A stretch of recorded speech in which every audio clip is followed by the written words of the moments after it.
Welcome. My name is Akil Palanisamy, and I'm an integrative physician with the Sutter Health Institute for Health and Healing. And today I'm going to be talking to you about Ayurveda and what it has to offer in terms of boosting your immune system during the current crisis. So I thought I would tell you a little bit about myself. I initially studied biochemistry at Harvard, and then after many years of cold winters, came out to San Francisco for medical school. So came out to UCSF and studied family medicine. And then I did my residency at Stanford. This was followed by training in integrative medicine with Andrew Weil at the University of Arizona. And then I studied Ayurveda in India in parallel through all this. So I practice integrative medicine, incorporating Ayurveda, functional medicine, and conventional therapies as well. So I think that Ayurveda has a tremendous amount to offer in terms of the immune practices that can help with strengthening our resilience and boosting our immune system. And that's what I want to talk to you about today. So Ayurveda is ancient wisdom from India. The word Ayurveda comes from the Sanskrit Ayu, meaning life, and Veda or science. It's over 3,000 years old and one of the oldest systems of medicine. And diet is really fundamental in Ayurveda, as illustrated by this quotation. When diet is wrong, medicine is of no use. When diet is right, medicine is of no need. So I'm going to go fairly quickly through the presentation today because I have a lot of content to cover, but just remember that you'll be able to view the replay of this video on Facebook anytime after the event, and you'll also be able to ask me questions as well. So Ayurveda is based on the 3 doshas or principles, and these are forces in the body that control all functions of physiology, and they are Vata, Pitta, and Kapha. So Vata you can think of as wind, Pitta is fire, and Kapha is earth. And balance between these 3 doshas is what ultimately leads to health. And when you have an imbalance, that leads to disease. So Ayurveda believes that each person has a unique prakriti or body type and is born with a unique combination of doshas. And the Vikruti is the current state of doshas, which could be out of balance. So the Prakriti or body type actually determines what is the optimal diet for each person. And so Ayurveda is really great at customizing a dietary and lifestyle program for each person. And it was the original personalized medicine. So I like to integrate modern science with ancient wisdom, and there's modern proof for this concept of Prakriti or body type. This was a paper published a few years ago, which looked at genetic differences between the body types. And they've actually established in about 50 different genes that there are distinct genetic differences that explain these 3 main body types, regardless of geographical, ethnic diversity as well. So it's great that modern science is backing up a lot of the Ayurvedic concepts. So in addition to the 3 doshas, we have the 3 subtle forces, which are prana, tejas, and ojas. So prana is the subtle element of vata, which is responsible for circulation, digestion, and excretion. And tejas is the counterpart of pitta, which regulates metabolism, intelligence, and digestion. And for our purposes, we're going to be talking about ojas. So ojas is the force that's linked to kapha and responsible for immunity, vigor, and longevity.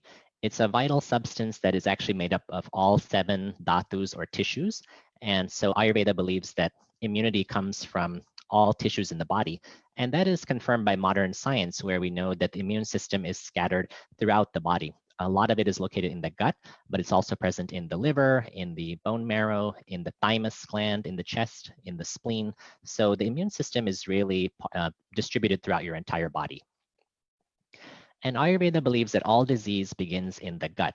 And the predispositions for disease might be low ojas or immunity, poor diet and lifestyle, too much sugar or alcohol, stress, and also environmental toxins. And there are 6 stages of disease in Ayurveda. And the first stage is where you have the weakening of the Agni, which is the digestive fire. So Ayurveda believes that all disease starts in the gut.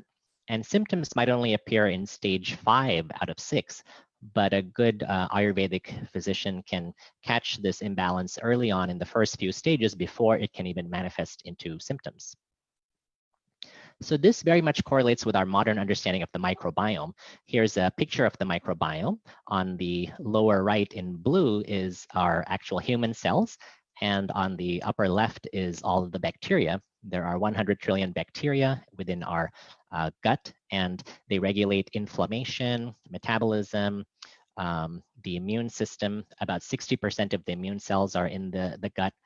And then in the green here, you see the mucus layer, which protects our intestinal lining from the gut bacteria.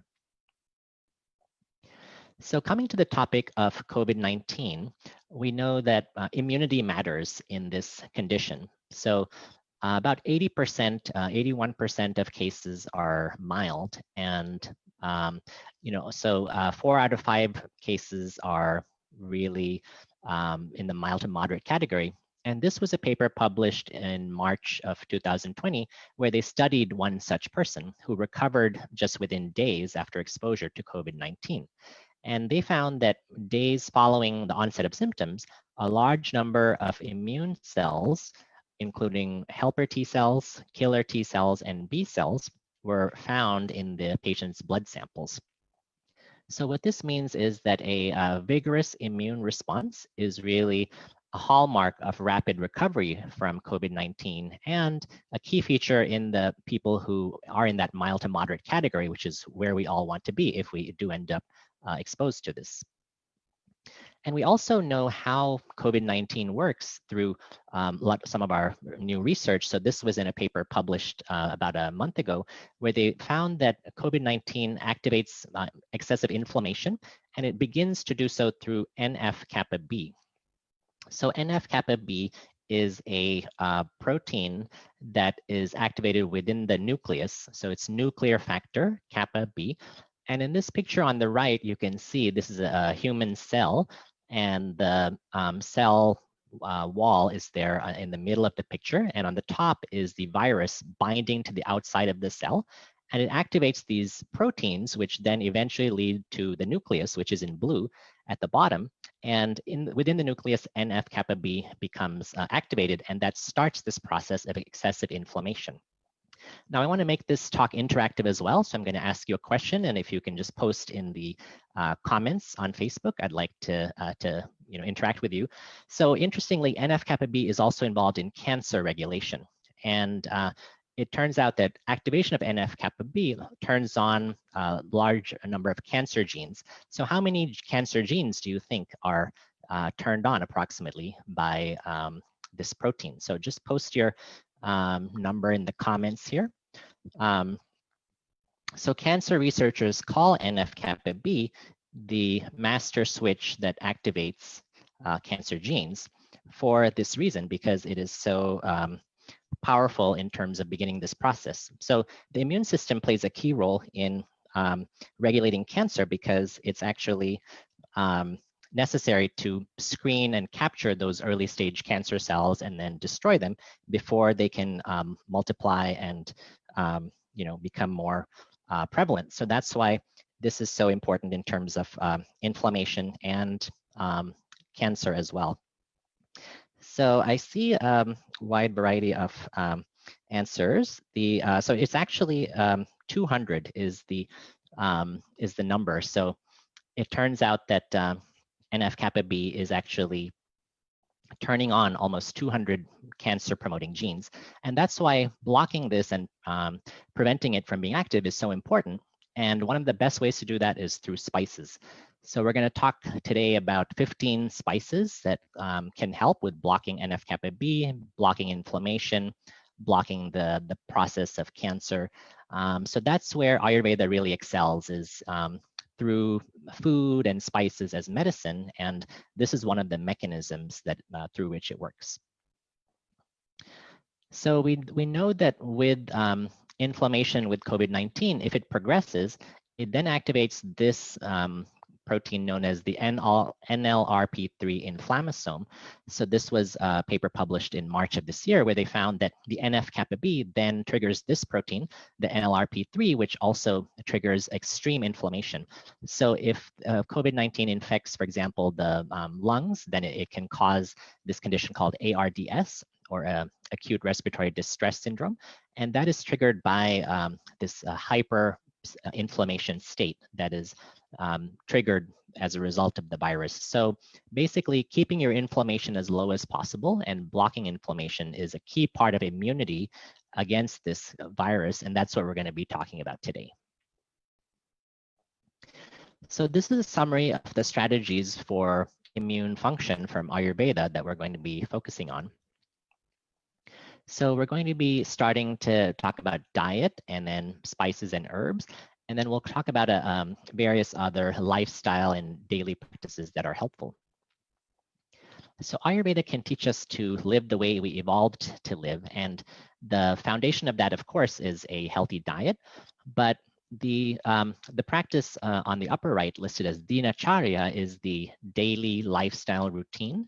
So those are the critically important daily practices that keep us healthy. And Ayurveda has a number of those, which we will cover today, in addition to the other components listed, including movement, rest and sleep, and managing stress effectively.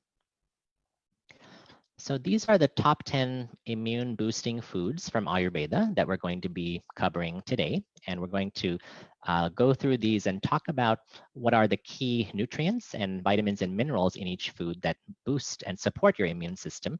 And ultimately, I believe it's best to get these nutrients from foods. So that's why we're going to be talking about these 10 different foods. So the first one is leafy green vegetables. And these are some of the most nutrient-dense foods that are out there. And leafy green vegetables also are very good for the gut bacteria. So they contain these unique prebiotics called SQ sugars. And SQ sugars are actually known to feed many beneficial species of bacteria in your microbiome. And instead of choosing iceberg lettuce, go with spinach or some of these other leafy greens, which are much higher in phytochemicals and flavonoids. So iceberg lettuce is mostly water and doesn't have many of the phytochemicals that we need to protect us against disease. So polyphenols and flavonoids, which are in leafy greens, also are known to reduce NF-kappa B and reduce the NLRP3 inflammasome.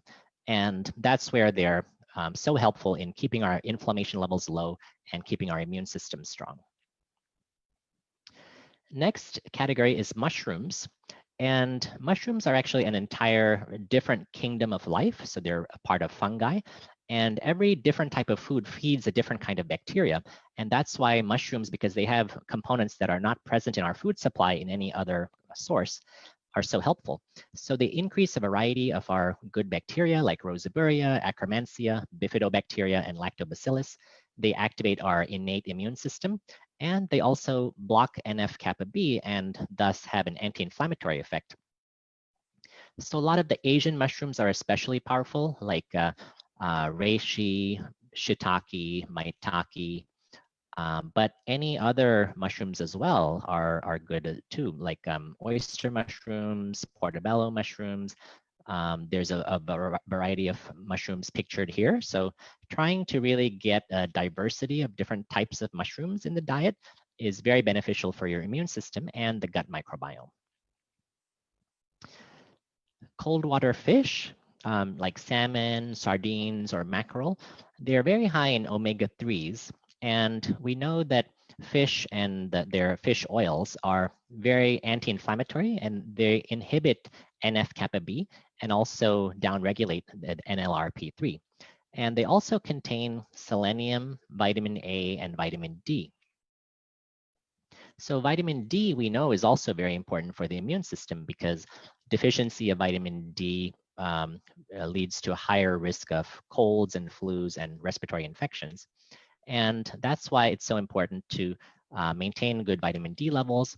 But fish provides you the additional benefit of omega-3s and these other nutrients as well. So I think long-term, getting fish in your diet is probably a better option than taking fish oil supplements, because fish as a whole food has so many other beneficial nutrients that are really helpful. So bone broth is on the list, and bone broth is very rich in gelatin, which is a compound that helps with intestinal permeability. It prevents a condition called leaky gut. And bone broth is also rich in amino acids like glycine that are very healing for the gut. And although it's a bit of a fad now, I think bone broth is really a genuine superfood for the gut. And Ayurveda has been recommending bone broth as a nourishing food for many years. And for those who are vegetarian or vegan, I want to mention some alternatives. So instead of fish for omega-3s, you can get flax seeds and chia seeds. And then instead of bone broth, you can use other foods like okra, which is a very powerful gut healing food to keep that gut lining in good shape. So we're going to talk about pumpkin seeds because of zinc. And we know that zinc reduces viral replication. And we know that for other coronaviruses, it seems to prevent the coronavirus entry into cells. So keeping your zinc levels high is probably important. And pumpkin seeds are one of the best sources of zinc that can help achieve this. Okay, now we're going to talk about oranges because of their vitamin C content. So we know that vitamin C does inhibit the NLRP3 inflammasome and thus reduces the inflammation in the system. And vitamin C has been shown to shorten the frequency and severity of colds and the incidence of pneumonia as well. So I think getting 1 orange a day is probably a good way to keep your vitamin C levels high. Now, beet greens are lesser known, but incredibly powerful. So these are the leafy tops of the beetroot, which are pictured here. And what you see is that the beetroot has some anti-inflammatory nutrients that are unique, like betalains, betanin, isobetanin, and vulgaxanthin. And it also has a rich source of trimethylglycine, or TMG, which supports a process known as methylation. So methylation is happening about 1 billion times in your body every second. Throughout your whole body. It controls detoxification, inflammation, your neurotransmitters, and mood. So making sure your methylation is working well is important, and getting adequate B vitamins is a key to that, but also TMG, this component found in beet greens, is a very good way to support methylation. And finally, the beet greens have betalains, which increase your glutathione levels, which is the body's main antioxidant and helps with phase 2 liver detoxification. So Ayurveda is focused on purification and detoxification as well, and beet greens are a food source that supports that in a daily practice. Okay, next we're talking about apples. And the skin of apples contains a compound called quercetin, which helps with reducing that NLRP3 inflammasome and may regulate the immune system. So the skin of apples is actually their most nutritious component. And this is true of many vegetables and fruits. Actually, these antioxidants are part of the plant's defense systems. So they protect the plant against sunlight, against insects. So they're right on the surface of the fruits. So they're close to the skin or on the skin. And so that it's important whenever possible, for example, potatoes, sweet potatoes, apples, you know, as much as possible, if you can eat the skin of a plant, definitely do it, because that's where most of the antioxidants and phytochemicals will be. And finally, we're going to talk about fermented foods. So these are very powerful in terms of reducing inflammation. So a variety of fermented foods is best, and the list here includes yogurt and kefir. There's sauerkraut and kombucha and kimchi, which is a spicy fermented cabbage. So it doesn't really matter which type of fermented food you're eating. The key thing is consistency, having a small amount regularly every day. And also it does not have to be a large quantity. So for example, 1 tablespoon of sauerkraut per day is probably a good source.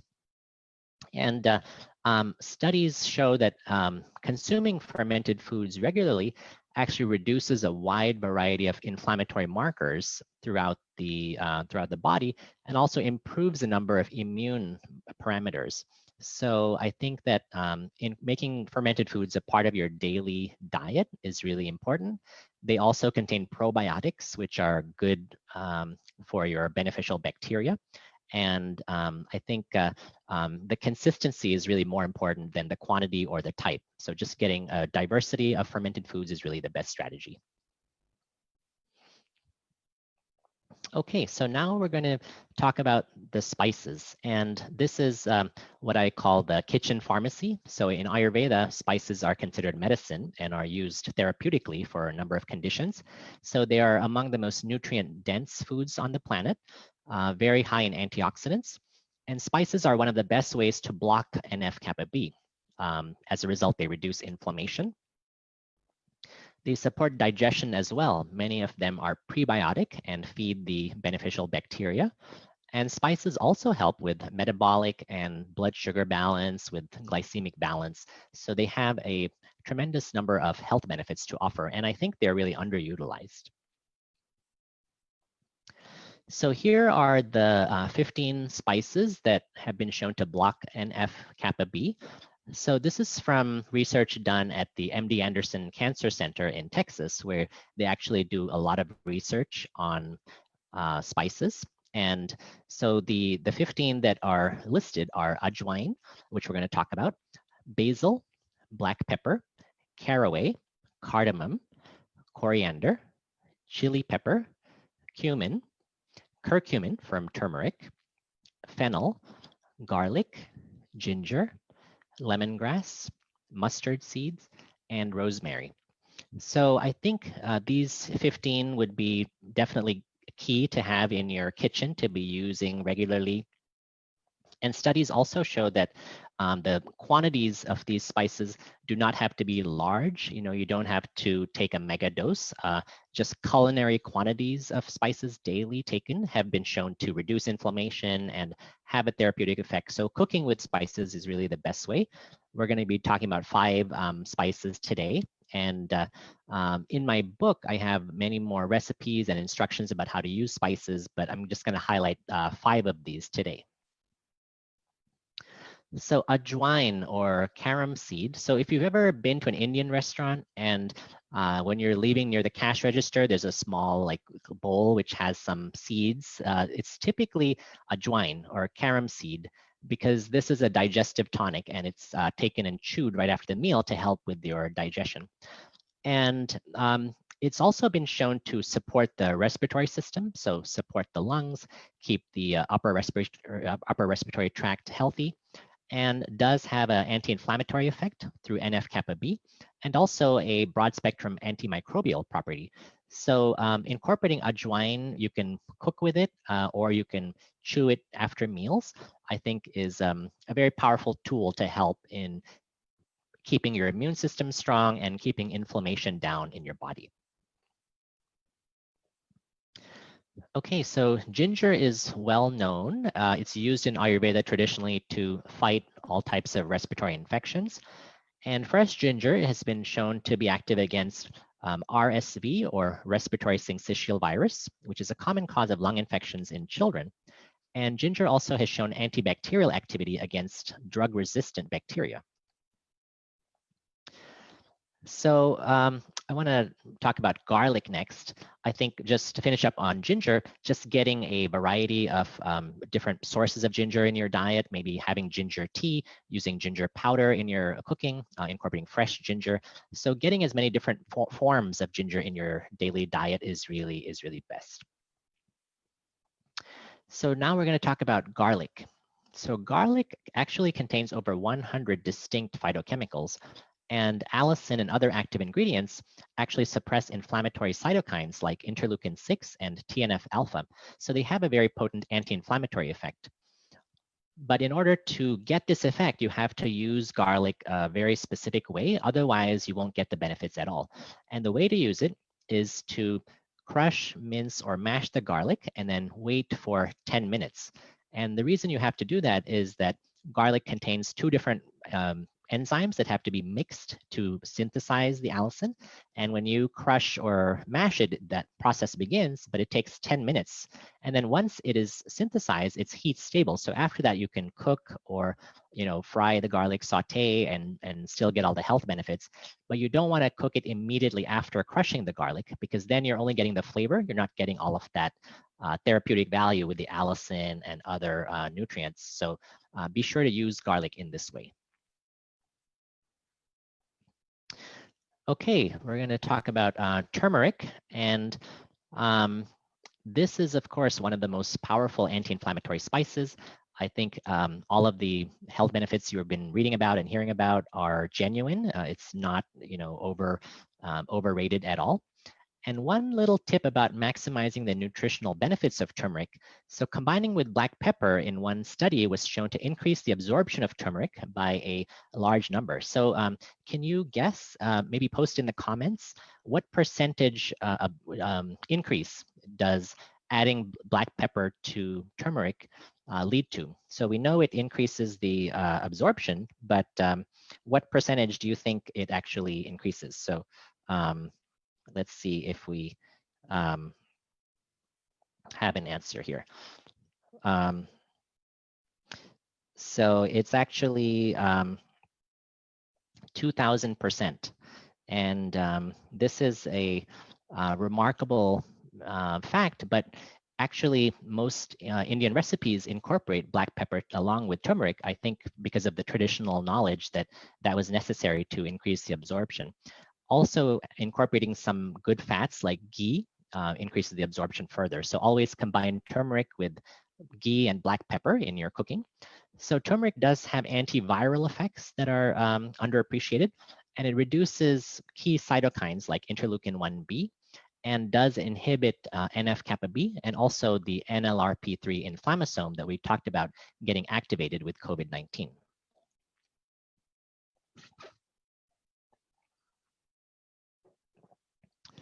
So cinnamon is mostly thought about for its effect on blood sugar, but actually it has a traditional use in Ayurveda for antibacterial and antifungal effects and also antiviral.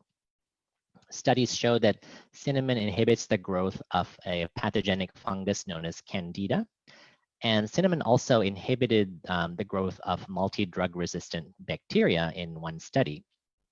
So incorporating cinnamon in different forms, again, is very beneficial. So if you are having oatmeal in the morning, having half a teaspoon of cinnamon powder with your oatmeal is a good way to do it. If you're having herbal tea or chai, you can add cinnamon to that.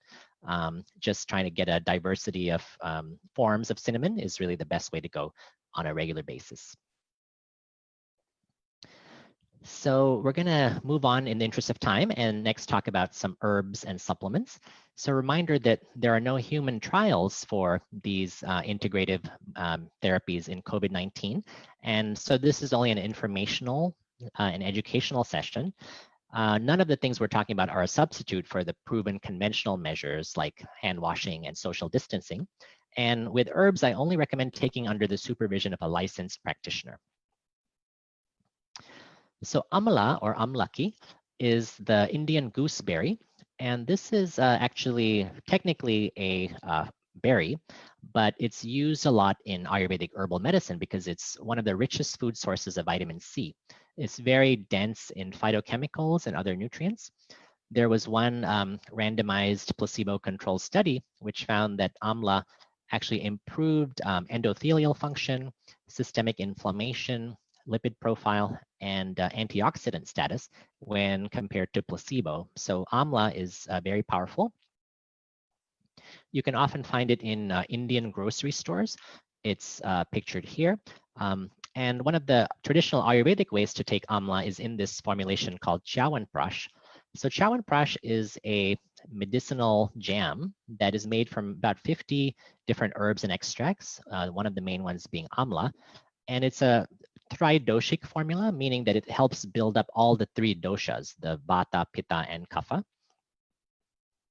And it's also an OJAS building formula. So remember, we talked about OJAS as the vital essence that correlates with immunity and longevity. So Chyawanprash is an ancient recipe from the Charaka Samhita, which is over 2,500 years old. And preparation involves making a decoction of herbs and mixing it with ghee and honey, and then adding certain key spices like cardamom and cinnamon. So Chyawanprash is very rich in vitamin C, polyphenols, and flavonoids. And there have been studies which show it enhances the immune system and fights infections. There was one 6-month-long randomized study in children aged 5 to 12 years old, where taking 1 teaspoon daily of Chyawanprash was shown to improve immunity, reduce infections, and improve energy levels. So this is one of the compounds that is fairly safe for children as well in terms of something to help support immune health. So I'm including cod liver oil as well here because I often get asked by parents, what can they give their children to help support their immune systems? And maybe it's not the best tasting thing, but cod liver oil is a true superfood, very rich source of vitamin A and vitamin D, as well as the omega-3s, which are anti-inflammatory. So vitamin D activates the innate immune response, and keeping the immune system strong is really possible with a daily dose of cod liver oil, because it also contains vitamin A, which is very important in terms of antiviral properties. So you've probably heard a lot about elderberry or Sambucus nigra.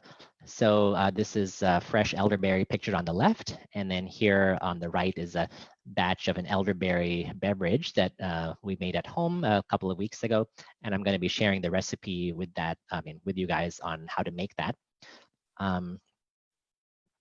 Studies in the lab have shown that elderberry inhibits the replication and viral attachment of other human coronaviruses.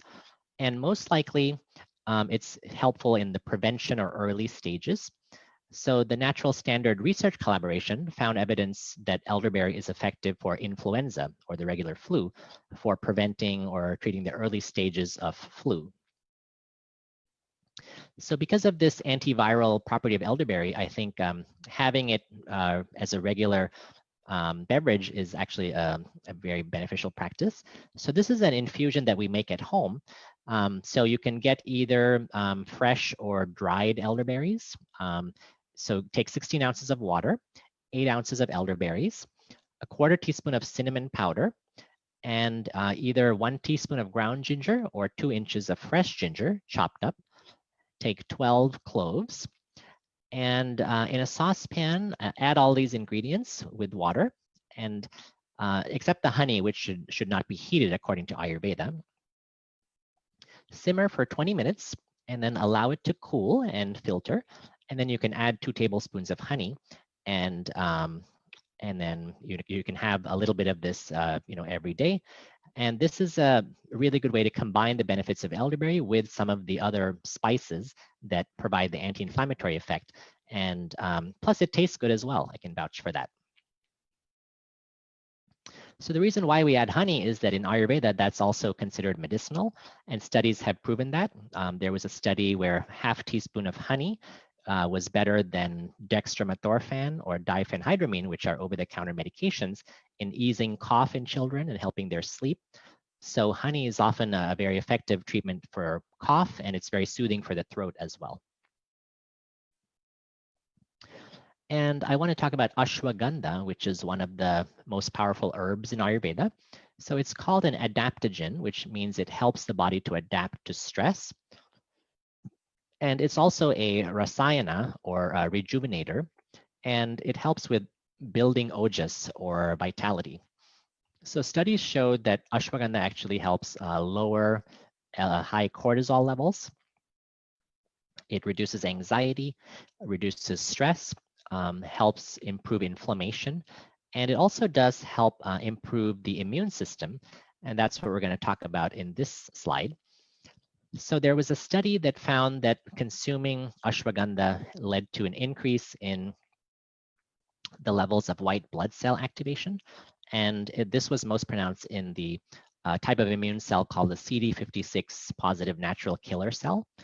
And ashwagandha also led to an increase in the number of CD4 positive T helper cells. So ashwagandha is a very heating herb. So in Ayurveda, it's traditionally taken with milk, and it's very supportive for the thyroid as well. So if you have a low thyroid or hypothyroidism, it might actually be beneficial. But if you have too much thyroid hormone or hyperthyroidism, it's contraindicated. So definitely avoid it if you have hyperthyroidism. But otherwise, ashwagandha can be very supportive herb for the immune system and for the thyroid. So definitely talk to your practitioner about whether ashwagandha might be appropriate for you.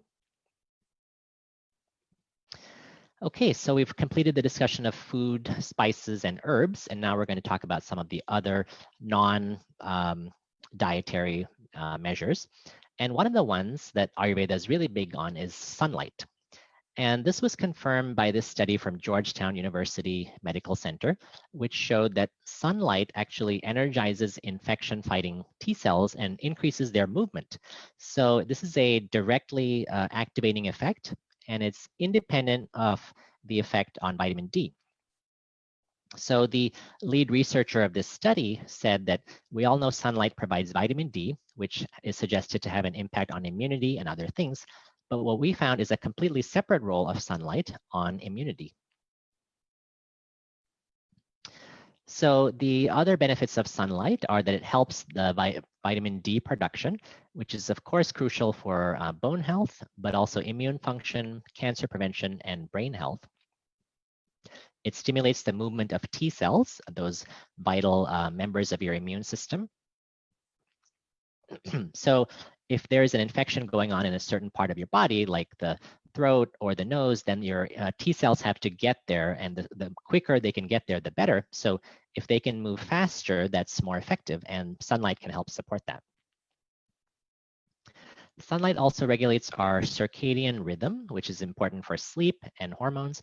And that's why exposure to sunlight during the daytime, even just through an open window, can help with your sleep quality at night if you're struggling to get good sleep. So connecting to nature is also a big part of Ayurveda, which teaches how to live in harmony with the environment, how to live in tune with the seasons. And studies have shown increased numbers of natural killer cells, these key immune cells, in people who spend time in a forest versus those who stayed in an urban environment.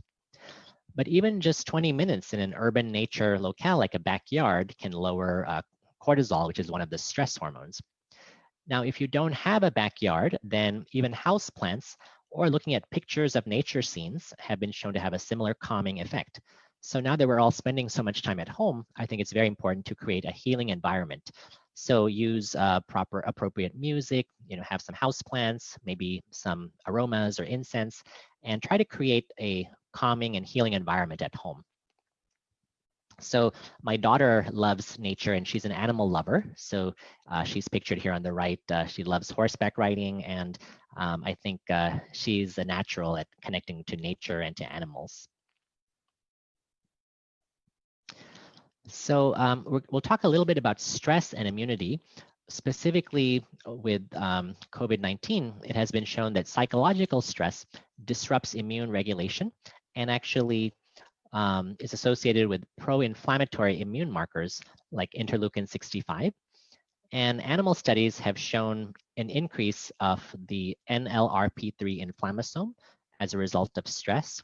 So that is how stress raises inflammation and lowers our resistance to infections. Studies show that people under stress have an increased severity and frequency of viral infections. And that's why I'm a big believer in stress reduction techniques, mind-body practices like yoga, meditation, pranayama, or breathing techniques. Those are all very powerful practices. So movement is really vital, and this is especially important now that most of us are at home a lot. So even if you're just doing 20 minutes or half an hour of walking every day, that is beneficial. And yoga practice is also a very powerful way to move and have mental and emotional benefits along with physical. And for those who are more ambitious, you can move more like our ancestors did via HIIT, which is high intensity interval training. So I talk about this more in my book, but this is a type of exercise that replicates the way our ancestors moved and gives you much more benefits in terms of cardiovascular and strength gains, and it just takes a fraction of the time of regular exercise. So that's for you more advanced exercisers out there. So sauna therapy is a big part of Ayurveda. Sweating in a sauna is part of Purva Karma and Panchakarma, which in Ayurveda is some of the most powerful detoxification practices. So sweating in a sauna also has been shown to reduce the risk of lung diseases and respiratory diseases in long-term studies. And regular visits to the sauna also reduce the frequency and severity of both colds and flus. And this was true in both adults and children. And I know now we're not able to go to the gym and use the sauna there, but many people are using these portable home saunas, like this one pictured here, which actually you can order online for a couple $100, and they unzip and then there's a chair inside. So you just sit down in there and zip yourself up. So usually the head is outside, and in Ayurveda, it's recommended not to heat the head if possible. And then you just turn it on, and sitting for 15 to 20 minutes, 3 times a week would be a very powerful practice. So incorporating the neti pot would be a very good way to keep the sinuses healthy. And I think that this is important because the sinuses are one of the main areas where COVID-19 can enter.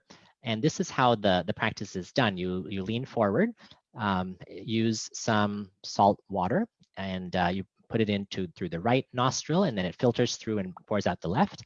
And then you repeat the process in the opposite direction. And daily practice of the neti pot is very powerful for keeping the sinuses healthy. And that ideally should be followed by nasya, or nasal application of oil, which is often recommended for various conditions like allergies, chronic sinusitis, and even anxiety and depression, because it lubricates and nourishes the respiratory tract. So nasya is application of this herbal oil, and it's best done on an empty stomach an hour before or after a shower. And you can often do it either in the morning or at night before going to bed. You can find herbal nasya oil from various stores online. You lie down and put about five drops in each nostril and inhale deeply and allow the nasya to penetrate. So the oils in the nasya help with reducing inflammation and keeping the nasal passageways optimal. So oil pulling is an ancient practice as well from Ayurveda that helps with detoxification. And it also helps with the oral microbiome, which is important in terms of the connection with the gut microbiome. So it's best done on an empty stomach with either sesame oil or coconut oil. You take a teaspoon of oil into the mouth and swish and pull the oil around through the teeth. Start with about 5 minutes and then work up to 10 minutes. And this then is enough time to draw up toxins and expel them. And when you're done, you obviously don't swallow the oil, just dispose of it in the trash. If you spit in the sink, it sometimes might clog the plumbing, so best disposed in the trash. And oil pulling is a powerful adjunct practice for daily detoxification. So we all know the importance of sleep, and I just want to highlight that there was a study showing that getting less than 5 hours of sleep over a week increased the risk of developing a cold by 350% when compared to individuals who slept at least 7 hours per night. So it's really key to get adequate sleep, and sleep deprivation actually raises the NLRP3 inflammasome. So pertinent to COVID-19, it can have a slightly inflammatory effect and predispose us. So that's why getting enough sleep is really emphasized in Ayurveda. And the importance of rest is emphasized too. So Ayurveda believes that resting is an action. Often we think about resting as just wasting time or not being productive, but I want us to reframe that and think about the importance of rest, because Ayurveda believes that that is necessary for your body to heal itself, and also that is how you build the OJAS, or the vital life force So don't think of resting as a waste of time. It's definitely a valuable action. And in closing, and then I'm going to take a couple of questions, I wanted to mention that there's some great studies on a positive attitude on immune function. So 83 studies show that optimists enjoy better health in areas like longevity, cancer survival, physical symptoms, and immune function, and even shown that a positive attitude improves T cell counts. So studies have shown that natural killer cell levels, interleukins, and other markers of immune function are improved just by a positive attitude. And one way to practice that could be through gratitude practices. So there are also growing bodies of research showing health benefits of gratitude, like better sleep, better well-being, less depression. And one simple technique is to write a short email or text just expressing your gratitude to someone in your life once a week. And the key thing with all gratitude practices is you have to be very specific and concrete. So be very specific about what you appreciate about this person. And people are not often used to getting appreciation and gratitude. So that often creates a very positive response, and it's very fulfilling. So I know I covered a lot of information today in a short amount of time. And in my book, The Paleo-Vedic Diet, you can find much more details about food and spices and 53 recipes about how to incorporate all the things we talked about today. So that's for additional information.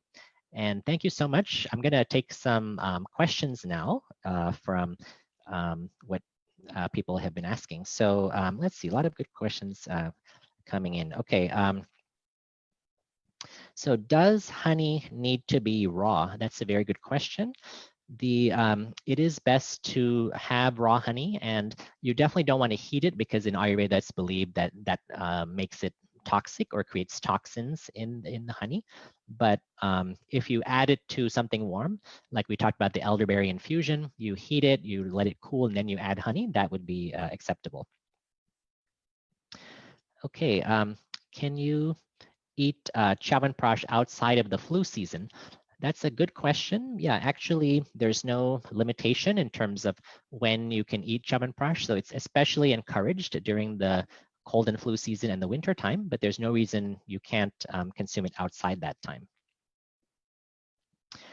So a question from Becky, does cooking the apple destroy the quercetin? Okay, yeah, that's a good question. So quercetin is fairly heat stable. So I think if it's cooked, it should not inactivate it. But I think in general, having a combination of cooked and raw foods is what's encouraged by Ayurveda. So it's according to each person's Agni or digestive fire. So have as much raw food as you can handle, but have a variety of both raw foods and cooked foods. Question from Renee on view on juicing. So that's a very good question. So in general, Ayurveda does recommend eating your food and not juicing it. But if one does want to do juicing, I think focusing on vegetables would be healthy, and you don't want to have too much fruits because of the higher sugar content. But getting additional nutrients and vegetables through juice can be a good complement to the diet, as long as it's not a substitute for the vegetables and fruits that you're eating on a regular basis.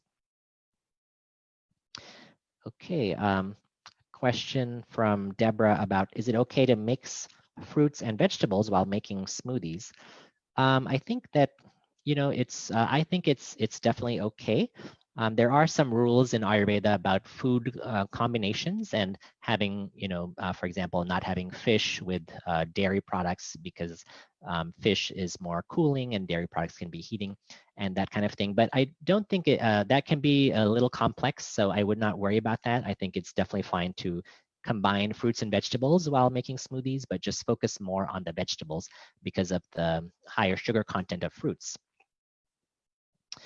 And finally, question about what kind of bone broth does it matter if it's chicken or beef or other animals? Well, so it really doesn't. It can be broth from chicken bones, beef bones, even fish broth. All of those have high amounts of gelatin and amino acids like glycine that are beneficial for health. So I'm going to answer a couple more questions, but I want to say that, please post in your comments your feedback and whether you found this session helpful. And also, if you have ideas for what the Institute for Health and Healing should focus on in our upcoming webinars and live talks, please post that as well. We look forward to getting your feedback and also hearing your ideas about what other topics you'd like to learn about. Okay, so yeah, someone has also asked about the smoothie question, if milk and fruits should not be mixed. So that is one of the traditional recommendations in Ayurveda. And I think that that is true for some people, but Ayurveda is all about individual differences and relying on your own experience. So I think that that's the ultimate best judge. So if you just tune into your own body and listen to your experience, and if you find that it doesn't sit well if you're combining milk with fruits in your smoothie, then switch to a non-dairy milk, and that should be fine. And the final question is about the elderberry infusion. Does it have to be drunk warm, or can it be cold? And the answer is it can definitely be cold. I think in general, Ayurveda does recommend consuming warm beverages. And the reason for that is that it keeps the Agni strong. And that is what is important. So we didn't talk about that much, but Agni is the digestive fire, which is the foundation for good health. And some of the tips for keeping your Agni strong are avoiding cold beverages, avoiding iced water, having only hot or warm water and beverages throughout the day, and also spacing your water intake away from meals. So you want to have at least an hour gap between meals and having water. And it's true that also having a lot of water with the meal will dilute your digestive enzymes. So that's another thing that's not very beneficial. Also, to keep your Agni strong, you can chew a piece of ginger dipped in lemon juice before meals. That's often a good way to do it. And finally, having apple cider vinegar is a very good way to strengthen the Agni. So you would just, you always want to dilute apple cider vinegar because it's so strong. And you can start with 1 teaspoon dissolved in 8 ounces of water before meals. That's often very good first thing in the morning to have a tall glass of warm water with some lemon juice and apple cider vinegar. And if you like, you can add a little bit of honey, as long as you don't have any blood sugar issues. But those are some ways to keep the Agni strong. So I just want to thank you all for tuning in today, and I hope this session has been useful to you. Please post your feedback in the comments. And I want to reiterate that Ayurveda just has a tremendous amount to offer, and I think it's so relevant in today's world and with the current health crisis. So I hope that this session has been informative and helpful. So stay safe, and I will see you again soon. Thank you.